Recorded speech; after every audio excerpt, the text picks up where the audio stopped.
পুজো পুজো পুজো পুজো দেখতে দেখতে চলেই এলো, আর মাত্র কয়েকটা দিনের অপেক্ষা। আর সেই কারণেই চলে গিয়েছিলাম একটু শপিং মলে, সবার জন্য একটু শপিং করতে।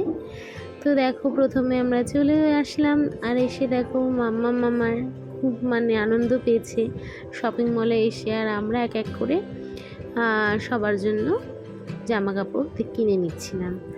আর মেয়ে আমার ওখানে গিয়ে দেখো আয়নার সামনে দাঁড়িয়ে একটু নাচ গান করে নিচ্ছে। এত নাচ করছিল যে লাস্টে আসার সময় ওখানকার যে মেয়েগুলো ছিল, ওরা বলছে পুরো নাচটা কিন্তু দেখিয়ে যেতে হবে, এতটাই সবার মন জয় করে নিয়েছিল।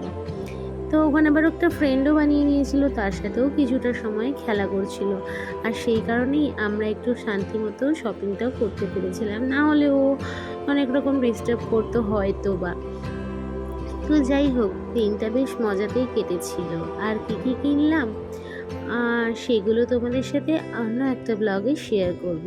আর এই দেখো, এখানে বেশ অনেকগুলো বাচ্চা একসঙ্গে খেলা করছিল, তো সবার ভিডিও ক্লিপটা নেওয়া হয়নি। এই লাস্টে এই ছিল এই বাচ্চাটা, তো এর সঙ্গে একটু ভিডিও নিয়ে নিয়েছিলাম। আর তারপর ওখান থেকে আমরা চলে গিয়েছিলাম বিভূতিভূষণ বন্দ্যোপাধ্যায়ের সেই গল্পের আদর্শ হিন্দু হোটেলে। ওখানে প্রথমবার আমি গেলাম, আমার খুবই ভালো লেগেছিল জায়গাটা।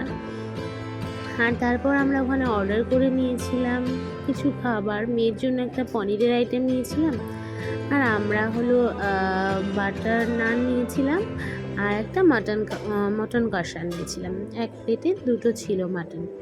তো এইভাবেই পনিরটা মেয়ের খুবই ভালো লেগেছিল, আর আমরাও বেশ ভালোই খেয়েছিলাম।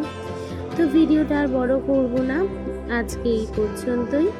ভালো লাগলে অবশ্যই একটা লাইক কমেন্ট শেয়ার করে দিও। আর যারা যারা এখনও সাবস্ক্রাইব করনি প্লিজ করে দিও।